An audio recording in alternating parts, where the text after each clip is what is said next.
Today I've just had a delivery through the door and we're just going to go through the new DJI Mini 3. So I've been flying drones personally for well over 5 years now, and I've owned a few different ones in the past, but it's with the sort of ever-changing laws I'm in the UK, so things change quite a lot with the laws and the CAA, who are the Civil Aviation Authority, who sort of govern all the rules here. A lot of things change, and I've sort of kind of come to realise that for me, shooting with smaller drones is really been a big benefit for me, because I've had times where bigger drones, they do obviously get better footage, but I've had problems with people interrupting shots, and other people kind of it just attracts a lot of attention, and it can make your job harder when you're actually just sort of trying to get on with things. So I've found with the rules and with the sort of ease of use and the kind of the ability to kind of get away a little bit more undetected flying, it's having smaller drones recently for me has been very good. So when the DJI Mini 3 Pro came about, I thought it's a great opportunity to sort of pick that up, because one thing the original, or not the original, sorry, the Mini 2, it looked really great on paper, but one thing I really wanted from it was the 4K 60. So that's come in this model, and that's a really welcome addition, and it's amazing that they've managed to keep it to under 249 grams, or keep it to 249 grams. So you can see inside you've got the drone. It's got its gimbal cover on. All of the props and everything all come as part of it. You don't have to kind of add those or assemble them. It's all just kind of there. The design of it, if you've owned a DJI drone, it's fairly it's become fairly standard. The fold-in design is a really popular design, because it's so easy to carry these around. They're really lightweight and portable. You just have to make sure you're not going to clip the props as you take these bits out. You can pull those out as well, just make sure they come out the right way. And then you can see on the front here we've got our obstacle avoidance sensors, which again is absolutely amazing that they've managed to pack that into a drone this small. And on the bottom you've got your sensors for takeoff and landing. So the technology they use for DJI it's really clever. I mean, for most drones, across the board, what they're doing, they kind of take a shot when they take off, and they'll cross-reference that when they land. So when they do the return to home, they're using a mix of it'd be GPS or GLONASS, and then they're also using this sort of visual indicator as well. So there's some really clever stuff going on with the return to home, and you can sort of rest assured that it's going to kind of come down in one piece. So once we get this cover off, we've got a few stickers and pieces on there, but you can see we've got the new camera there, and it's got the one really nice thing for me. I believe it was only in the first Mavic, but this sort of vertical shooting element is sort of come back again, which for me is great, because it's something I will use quite a lot, because it's really good for different social channels and things. I predominantly still shoot 14 by 9, 16 by 9 video, just regular widescreen video, same as most people. But if I can switch it up to, if not to get vertical shots for certain social channels, quite nice to be able to get portrait photos. A lot of people ask me to take photos when I'm doing drone work for them, and landscape photos aren't always the right choice. So being able to grab portrait shots without having to crop into them and sort of lose that resolution is really nice. So as you can see, it's quite it's quite a basic unit really in terms of what's there. You've got your battery battery monitor on the top just to sort of check where you are for battery before you take off. Obviously you want to be giving it a full charge before you go, but yeah, it's and obviously on the back you've got the USB-C charging port, and you've got your SD card slot as well, or micro SD card slot, not SD. But yeah, the one thing in the UK that has been sort of a little bit of a I think really it's just due to the case that the aircraft sits in a certain category when it's 249 grams. So there are different batteries you can buy for this. There's a sort of an extended battery that will give you a longer flight time, but the problem is this aircraft, just as it is, 249 grams, that keeps you in it's technically the sort of C1 for here in the UK, and once you go above that, then you're into a new category, and that introduces more restrictions and so forth. So yeah, the additional battery, that would give you additional weight and bring you into a new flying class. And even the same with the there's ND filters, and I believe there's a like a wide angle adapter for this one. To be honest, I haven't looked too much into the accessories because, like I say, it would bring me into a weight class I don't want to be in at the moment with this. So I'm quite happy to stay in that weight class and kind of leave the drone as it is. The only bit I would have loved to have on there is if they'd have made the weight of the drone, just ever so slightly lighter.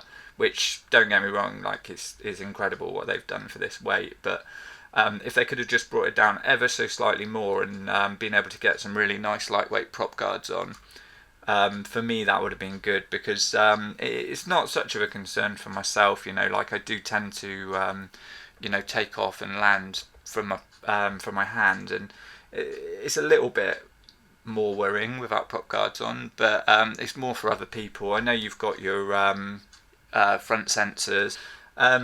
Yeah, it's just one of those things where I think for extra peace of mind, I do like the prop guards, I won't lie, but it's it's sort of one of the trade-offs you make. If they'd have allowed weight for that, you would have lost some of the flight time, and the flight time at around 30 minutes is amazing. So I'm not going to argue with that, because that's really good. So the battery itself, it's just 2 buttons here, clip it out. It's a bit nicer than some of the older models. Like I used to own one of the Sparks a long time ago, and it was the battery clip was a little bit less difficult to sort of take off, and I used to worry slightly about that it would become disconnected. But this is quite a nice system. So once you've got that out, you've got your battery there, which, to be honest, is it's one of the bigger pieces of it. It's amazingly light. It sort of feels like it's hollow, the battery. It's so light, which is, again, just it's crazy what they've managed to do with these over a few years. What I've actually done for me, because I'm doing kind of client work on this, so what I tend to do is I will always get the additional bit. So I've got the drone, obviously, and one of the things for me, I'm like an Android user, so one of the problems I have had, I own a lot of DJI things. I've got Ronins. I've used a Pocket on occasions. All kinds of different things. I've got other drones from them, and one of the things that I will say sometimes can be a bit of an inconvenience is the firmware and the updates and things for Android. They don't really always work across all devices, and that's not their problem. It's one of those things where Android apps are incredibly difficult to sort of develop for. So there's always going to be discrepancies between different devices and everything. But it's one of those things where I really don't like the hassle of that. I mean, a lot of people say it's inconvenient to take your phone away and plug your phone in to use a drone. I never minded that so much. I could sort of switch off switch off the bits of it I didn't need, and just sort of let the, just use it as a remote on my old handset. I think actually I've got it behind me. So this is one of the older ones I'd use, sound like the Spark, and I could put put my phone into there and use it, which that worked well. But I think I'd rather have a separate thing that I can charge. And then I know this is charged. I can use my phone as much as I like. Sometimes I'll use it with my GH6 on the as like a little view assist screen and things like that. So this is really nice to have as a separate thing, and it's nice and chunky as well. It feels good in your hands, and it's just this thing is kind of like, it's bigger than the drone, so it's quite a chunky pad, but it's got a nice screen on it.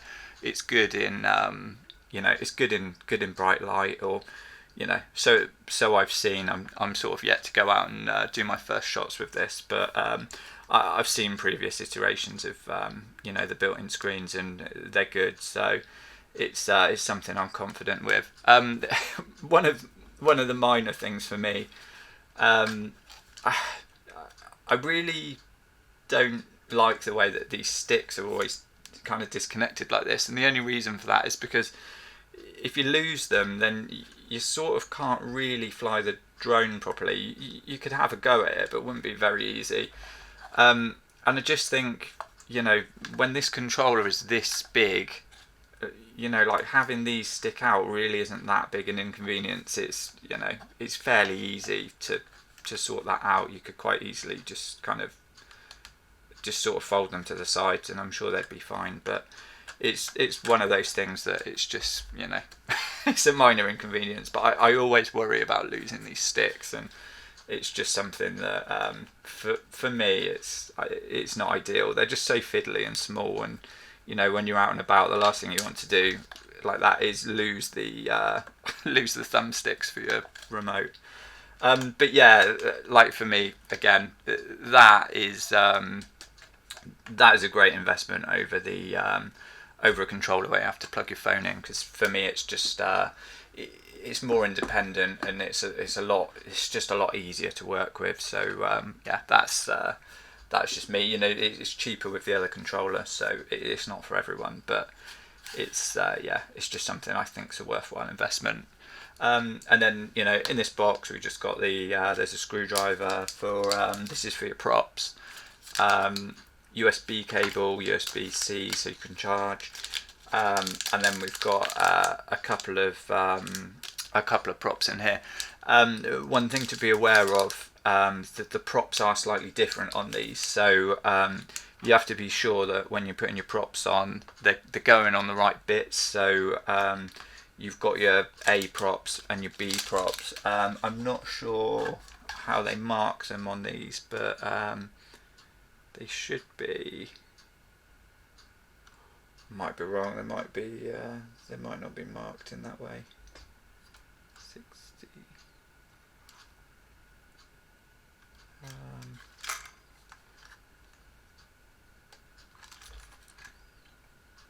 They're marked on the bottom. They might just be.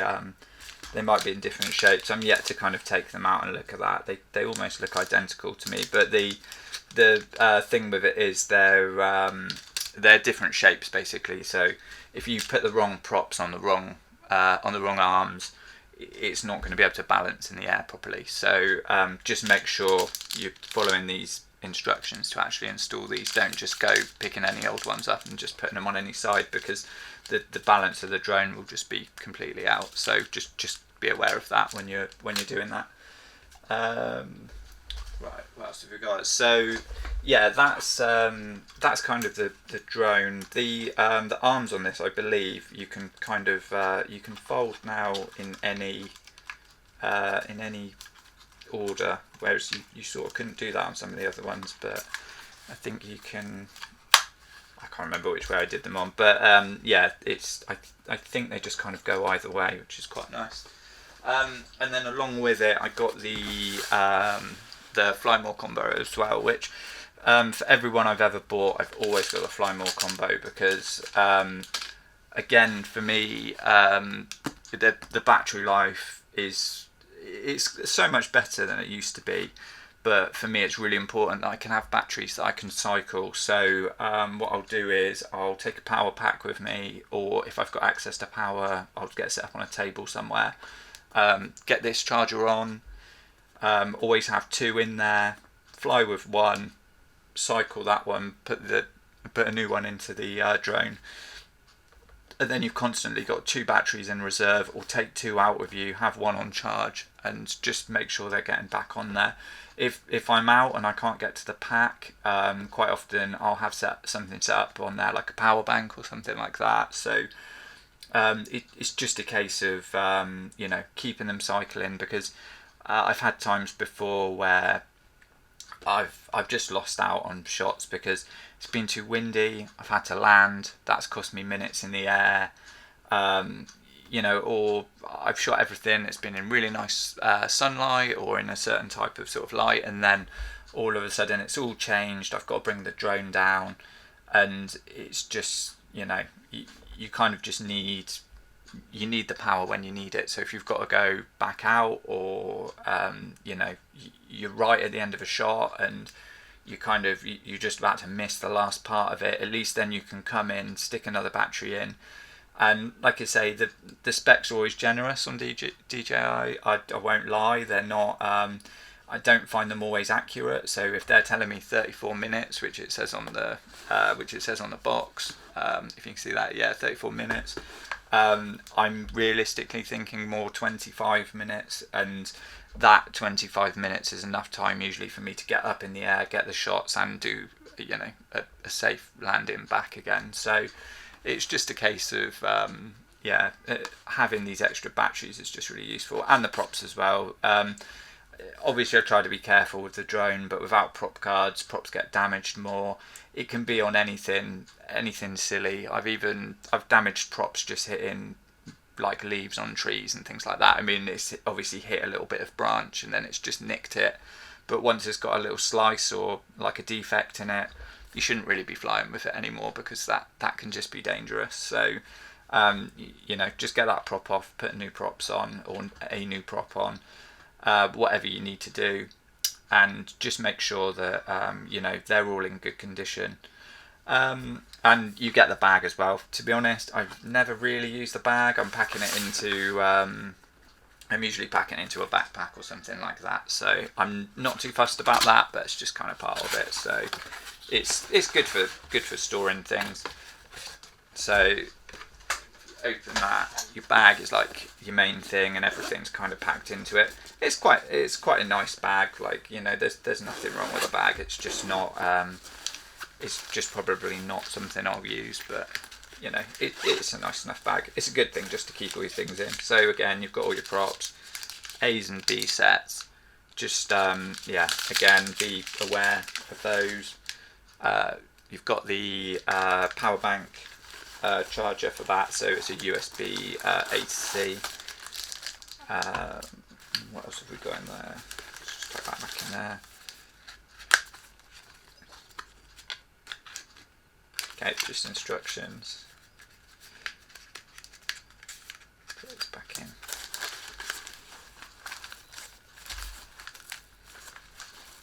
Okay, yeah, that is everything in there. So we've got our this is our main thing, and it's got our batteries inside.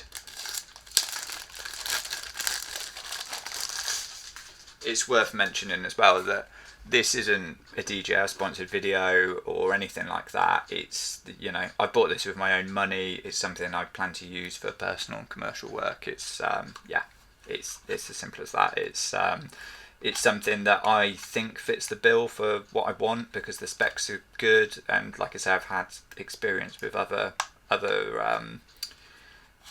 drones in this kind of class so I feel like this one is the right one for me. Oh, that's a bit tough to get out of that battery. But whether it's going to be perfect, I don't know. But I'll maybe post some thoughts on sort of how I feel it's going with it at some point. But that is difficult to get out of the charger. But yeah, it's. I think for me it's going to line up quite nicely, because if you've seen this channel before, I shoot predominantly on the GH6, the GH5.